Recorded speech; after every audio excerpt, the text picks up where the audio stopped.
उत्तर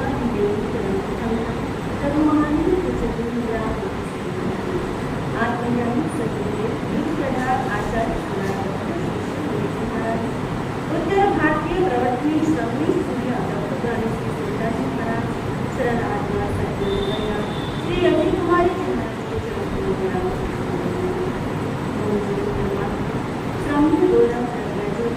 doctor महाराज पवित्र पाठ पर विराजमान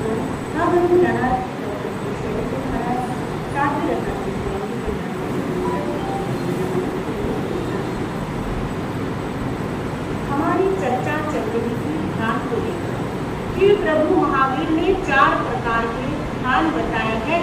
उस ध्यान को लेकर हमारी चर्चा चल रही है। प्रथम तो ध्यान के कितने प्रकार बताए गए और वो ध्यान के प्रकार कौन कौन से? आत्म ध्यान, रोध ध्यान, धर्म ध्यान और शुद्ध ध्यान।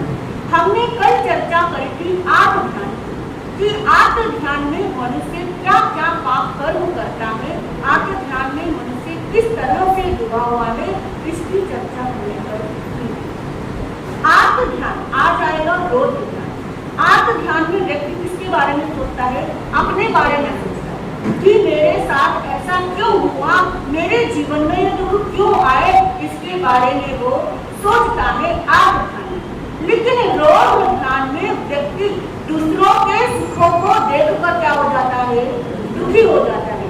यानी दूसरों को वो देखता है कि सामने वाले के पास ये वस्तु कैसे आ गई, ये इतना अमीर कैसे हो गया, मुझसे ज्यादा आ गई कैसे बढ़ गया, या मेरे से ज्यादा नंबर इसके कैसे आ गए। यानी दूसरों के बारे में ही क्या करता है? चिंतन करता है। वो सोचता है कि किस प्रकार मैं जो उसके पास चीज है उसको कैसे छीनूं, कैसे उस व्यक्ति से वो सुख दूर करूं। इसी में वो क्या रहता है? लगा रहता है। इसी चिंतन में व्यक्ति डूबा रहता है कि जो मेरे पास नहीं है तो सामने वाले के पास कैसे हो सकता है।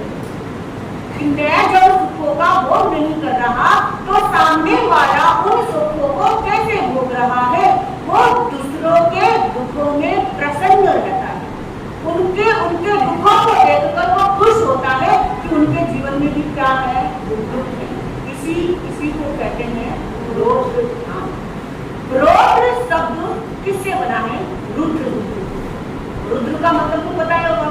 रुद्र मतलब भयानक, विनाशकारी। तो रुद्र शब्द से रौद्र बना। अब जब नदी में कोई उफान आता है तो सब क्या हो जाते हैं? डरते हैं कि उसमें अगर हम चले गए तो हम क्या नहीं पाएंगे, बच नहीं पाएंगे, उससे बाहर नहीं निकल पाएंगे। ऐसे ही जिसके जीवन में रुद्र यानी रौद्र ध्यान आ जाता है वो भी बाहर निकलना उसका क्या हो जाता है? मुश्किल हो जाता है, क्योंकि वो रौद्र ध्यान में क्या हो चुका है? जा चुका है। उसके मस्तिष्क में केवल और केवल इसी चीज का चिंतन रहता है कि किस प्रकार मैं दूसरों को पीड़ा दूं। ये क्या होता है? रौद्र ध्यान होता है। स्थानाम सूत्र में रौद्र ध्यान के 4 कारक बताए। स्थानाम सूत्र में रौद्र ध्यान के 4 प्रकार बताए हैं। पहले बताया है हिंसानुबंधी रौद्र ध्यान।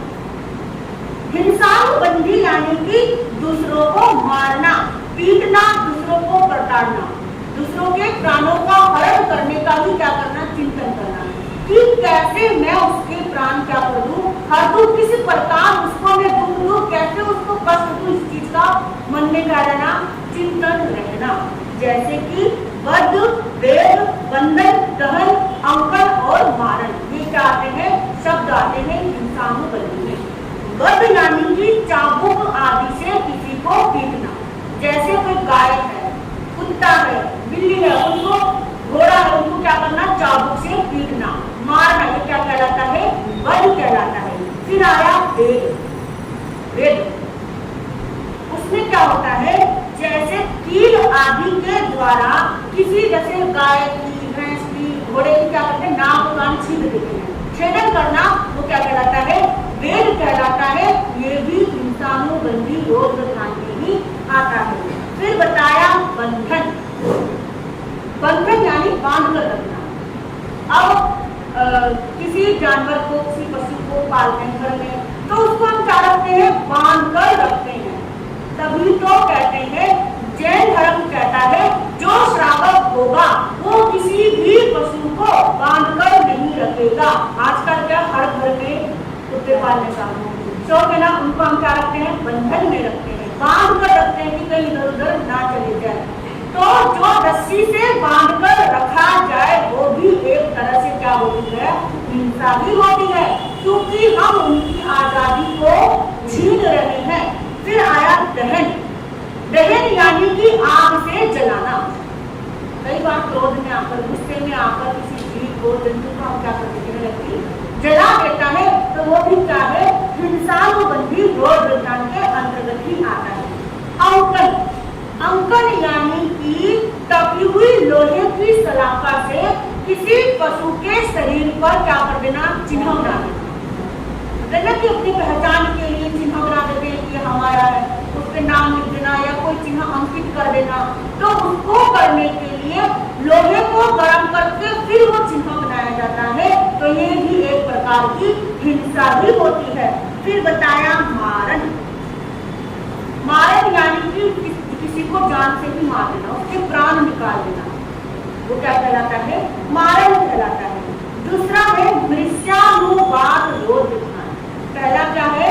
हिंसानुबंधी रोध विधान। दूसरा है मृष्यानुबंधी रोध विधान। मृष्यानुबंधी यानी कि व्यक्ति क्या सोच रखता है? झूठ। मैं किसी प्रकार से व्यक्ति को हिला फुसला कर उसे अपनी तरफ कर दूंगा, चाहे झूठ बोलकर चाहे कपट कर। यानी झूठ और कपट में व्यक्ति सामने वाले को अपनी ओर लाने के लिए कोई ना कोई झूठ बोलता है कि किस प्रकार वो मेरी तरफ हो जाए, उसके लिए वो बड़े से बड़ा झूठ बोलता है। वो टेक्निक अपनाता है कि किस प्रकार से मैं उसको अपनी तरफ नए नए तरीके लेकर आता है। उसकी सोच ये होती है कि मैं अपनी वाणी के चातुर्य से किसी भी स्त्री को क्या कर सकता हूँ? अपनी तरफ खींच सकता हूँ। ये क्या है? मृष्यानुबंधी यानी झूठ बोलकर क्या करना? अपने हक में कोई बात मनवाना। यानी जैसे कि अब कोर्ट में क्या करते हैं? तकरीबन ज्यादातर झूठ बोलकर अपनी बात को सच साबित करने का क्या करते हैं? प्रयास करते हैं। एक जमाना ऐसा था कि यदि कोर्ट में किसी जैन ने गवाही दे दी तो वो क्या नहीं मानते थे? झूठ नहीं मानते थे, क्योंकि कहते हैं जैन झूठ नहीं बोलता। इस बात पर कोर्ट वाले क्या करते थे? जैनी ने गवाही दे दी तो समझो वो क्या है? सच्ची है। लेकिन आज क्या ऐसा है? सब आज नहीं है ऐसा, क्योंकि आजकल तो जैन हो अजैन हो सब किसका सहारा लेते हैं? झूठ का भी सहारा लेते हैं। अपने पक्ष में उस बात को रखने के लिए कोई ना कोई षड्यंत्र रखते हैं। यदि आपकी कोई बात किसी को पता लग गई और आपको क्या होगा? पता लग गया कि मेरा जो भेद है वो सामने वाले को पता लग गया, तो उसको क्या देते हैं? रिश्वत देते हैं कि मेरे बारे में कुछ मत बोलना। यदि कोई पूछे तो उसके स्थान पर ये बात बोल देना। यानी कि उससे भी झूठ बुलवाना, खुद भी झूठ बोलना। ये क्या है? मृष्यानुबंधी रोध विधान है। फिर दूसरा आता है सत्यानुबंधी रोध विधान। सत्यानुबंधी रोध विधान, इसे वैरानुबंधी रोध विधान भी कह सकते हैं। इसमें व्यक्ति ज्यादातर तीव्र क्रोध और तीव्र लोभ में रहता है। तो गुस्सा बहुत ज्यादा है और लोभ भी बहुत ज्यादा है। क्रोध के कारण जिसने उसके साथ कुछ बुरा किया है उसको वो क्या करता है? दंड देना, उसे सजा देना, उसको डांटना, उस पर गुस्सा करना, ये कार्य वो करता है। कि उसका क्रोध इतना बढ़ जाता है कि उस व्यक्ति ने मेरे साथ किया तो क्यों किया, इसी कारण से वो सामने वालों को कष्ट देने में पीछे नहीं हटता। उसका जो चिंतन होता है सदैव हिंसा की ओर ही रहता है। हिंसा के अलावा दूसरा चिंतन उसके मस्तिष्क में आता ही नहीं है। वो हर वक्त यही चिंतन करता है कि किस किस तरह से मैं किस किस जीव को सताऊंगा। ये क्या रहता है? उसका चिंतन रहता है। और चोरी की सदा चिंता करता है कि कैसे चोरी हड़पूं, कैसे मैं चोरी करके माल जो चोरी करके आया है उस माल को कैसे मैं बेचूं, इसी का वो चिंतन करता रहता है। चोरी करने के लिए नए नए तरीके अपनाता है कि इसके पास ये वस्तु रखी हुई है तो वहां से उनसे बचकर कैसे मैं उस वस्तु को लेकर आऊं। जैसे चोर होते हैं ना जो पूरे दिन सोचते रहते हैं आज रात को कहाँ चोरी करनी है, कैसे जाना है, ऐसे ही जो व्यक्ति सत्यानुबंधी रौद्र ध्यान में प्रवेश करता है वो भी यही चिंतन करता है कैसे कैसे मैं जीवन में जीवों को सताऊं और किसी की वस्तु को हड़प लूं। अगर ना किसी की जमीन होती है, किसी का प्रॉपर्टी वगैरह होती है, उसे अपने नाम करने का क्या करते हैं, हर संभव प्रयास करते हैं कि ये मेरी हो जाए। तो उसके लिए हम क्या करते हैं, झूठ भी बोलते हैं, चोरी भी करते हैं। ये क्या होती है, सत्यानुबंधी रौद्र ध्यान। फिर आया विषय संरक्षानुबंधी या परिग्रहानुबंधी रौद्र ध्यान। इसे परिग्रहानुबंधी रौद्र ध्यान भी कह सकते हैं। धन की रक्षा में संलग्न रहना, यानी जो आपके पास है, धन है, उसको उसकी रक्षा में कैसे करूं, कैसे उसका बचाव करूं। देखो धन पहले तो कमाने के लिए दौड़ना पड़ता है, उसके लिए इतनी मेहनत करनी पड़ती है, फिर उसकी सुरक्षा के लिए इतनी मेहनत करनी पड़ती है कि किस तरह से उसको बचाया जाए। दिन रात चिंतन किसमें रहता है, कहीं कोई चोरी करके ना ले जाए, कहीं मेरा धन कोई यहाँ से लेकर ना चला जाए। अगर चला गया तो मैं क्या करूँगा, मैंने तो इतनी मेहनत से धन कमाया है। इसी चिंता में व्यक्ति रौद्र ध्यान की ओर जा जाता है, धीरे धीरे प्रवेश कर जाता है। उसके मन में चिंतन अनिष्ट का भी रहता है, उसके मन में चिंतन क्या रहता है, अनिष्ट का चिंतन कि ये हो गया तो, अगर इस तरह से मेरा धन चला गया तो। वो धन को एकत्रित करने के उपाय भी सोचता भी रहता है कि कैसे मैं परिग्रह को इकट्ठा करूं। परिग्रह का मतलब पता है आपको, परिग्रह यानी कि जो हमारे चारों तरफ से जिसने क्या कर रखा है, हमें घेर रखा है। परिग्रह ने चारों तरफ से घेर रखा है हमें, क्यों, क्योंकि हम हर तरफ से क्या करते हैं, चीजों को एकत्रित करते हैं। लगता है कि आज नहीं तो कल हमारे काम आ जाएगा। ये हम क्या सोचते हैं, हमारे काम ना से आने वाली पीढ़ी के काम आ जाएगा, बस उसी के लिए क्या करते हैं, हम परिग्रह का संग्रह करते हैं। लेकिन चिंतन करना, क्या आपका इकट्ठा किया हुआ धन जरूरी है आपकी आने वाली पीढ़ी को भी काम आए, ऐसा कोई जरूरी है? अगर आपकी आने वाली पीढ़ी उसके कर्म में होगा तो वो धन टिका रहेगा। यदि उसके कर्म में उसका भोग करना नहीं लिखा होगा तो आप कितना मर्जी उसे एकत्रित करके चले जाओ, वो क्या हो जाएगा, चला ही जाएगा। तो हमारा चिंतन क्या रहता है कि किस प्रकार से किस परिग्रह का, किस धन का संचय करके रखें। ये क्या है, रौद्र ध्यान के 4 कारण है। रौद्र ध्यान के 4 लक्षण भी बताए, यानी पहचान की रौद्र ध्यानी को कैसे पहचाने कि उसके जीवन में रौद्र ध्यान है। पहला बताया है उत्सनन दोष। उत्सनन दोष यानी कि हिंसा आदि 4 प्रकार बताया ना, हिंसानुबंधी, मृषानुबंधी, सत्यानुबंधी, परिग्रहानुबंधी। ये जो 4 प्रकार है उसमें से एक भी प्रकार जीवन में आ जाए और उसके प्रति जो हम आसक्ति रखते हैं वो क्या कहलाता है, उत्सनन दोष कहलाता है। यानी जैसे हिंसानुबंधी है, सत्यानुबंधी, मृषानुबंधी, इन 4 में से कोई भी दोष आपके जीवन में कोई भी कारण आ जाए और उस कारण को हम उसके क्या हो जाते हैं, आसक्त हो जाते हैं। क्या बोलते हैं, अगर मृषानुबंधी ही ले लो, आपको झूठ बोलने की आदत है, ठीक है, और कोई व्यक्ति आपको समझा रहा है कि झूठ नहीं बोलना, लेकिन आपको आदत सी बन गई है, उसके प्रति आपका क्या हो गया, अटैचमेंट हो गई कि मेरे को यही बोलना है, यही बात बोलकर सामने वाले को मनाना है, और वो झूठ बोलने की आदत आपका मृत्यु पर्यंत आपके साथ रहता है, तो वो उत्सनन दोष रहता है। मृत्यु पर्यंत साथ रहना यानी उसके प्रति आपकी क्या हो चुकी है, आसक्ति हो चुकी है। दूसरा है बहुल दोष। बहुल दोष यानी हिंसा, झूठ, चोरी, इन सब में क्या रखना, बहुत अधिक दोष। बहुल का मतलब होता है बहुत ज्यादा दोष, यानी उसके प्रति और ज्यादा आसक्ति को लेकर आना, वो क्या कहलाता है, बहुल दोष कहलाता है। दूसरा है नानाविध दोष।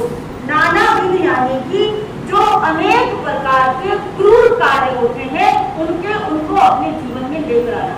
यानी क्रूर कार्य बहुत से होते हैं, जीवों को मारना, किसी को सताना, सारे क्या है क्रूर कार्य होते हैं, उनको अपने जीवन में लेकर आना और उनको किस किस तरह से हम जीवन में लागू कर सकते हैं, इस चीज का चिंतन करना और उसी में डूबे रहना, वो नानाविध दोष कहलाता है। फिर क्या है आमरण दोष। जितने भी अभी प्रकार बताए हैं हिंसा के दोष, रोग ध्यान के प्रकार बताए और रोग ध्यान के लक्षण, वो जो प्रभु ने बताए हैं उन पर मरते दम तक क्या रहना, आसक्त रहना, उसी में लगे रहना। किसी संत महापुरुष ने आपको बताया कि रोग ध्यान आपको नरक गति की ओर ले जाएगा, आपको नीच गति की ओर ले जाएगा, उसके बाद भी उसी में क्या है आप संलग्न है, मृत्यु निकट है, परंतु रोग ध्यान को आपने अभी तक छोड़ा नहीं है, वो आमरण दोष कहलाता है। रोग ध्यानी और आत्म ध्यानी में 3 लेस्याएं, कापोत लेस्या, नील लेस्या और कृष्ण लेस्या। जो ये 3 लेस्याएं आत्म ध्यानी और रोग ध्यानी के जीवन में होती है। अब रोग ध्यान चिंतन करना कि रोग ध्यान के 4 प्रकार हैं, इसमें से कौन सा प्रकार हमारे जीवन में सबसे ज्यादा है, हिंसानुबंधी है, मृषानुबंधी है, सत्यानुबंधी है या परिग्रहानुबंधी? मृषानुबंधी क्या है, सबसे ज्यादा है। क्यों? क्योंकि हम पग पग पर क्या बोलते हैं, झूठ बोलते हैं, इसलिए सबसे अधिक हमारे उसमें क्या रहता है, मृषानुबंधी रोग ध्यान। तो देखो सबके जीवन में क्या है, रोग ध्यान। तो इस रोग ध्यान को अपने जीवन से निकालने के लिए हमें प्रवेश करना होगा अगले ध्यान को, यानी धर्म ध्यान की ओर। जब हम धर्म ध्यान में प्रवेश कर जाएंगे तो आत्म ध्यान और रोग ध्यान हमारे जीवन से निकल जाएगा। आत्म ध्यान रोग ध्यान किसके जीवन में रहता है, जिसने जीव अजीव को नहीं जाना, जिसने धर्म अधर्म को नहीं जाना, जिसने मिथ्यात्व और सम्यक को नहीं पहचाना, उसके जीवन में ये 2 ध्यान प्रवेश कर जाते हैं। तो हमें धर्म ध्यान में प्रवेश करके आत्म ध्यान और रोग ध्यान को छोड़ना है। जब हम ये छोड़ देंगे तो हमारा कल्याण क्या हो जाएगा, निश्चित हो जाएगा। इन्हीं शब्दों के साथ नमः शिवाय, नमः शिवाय।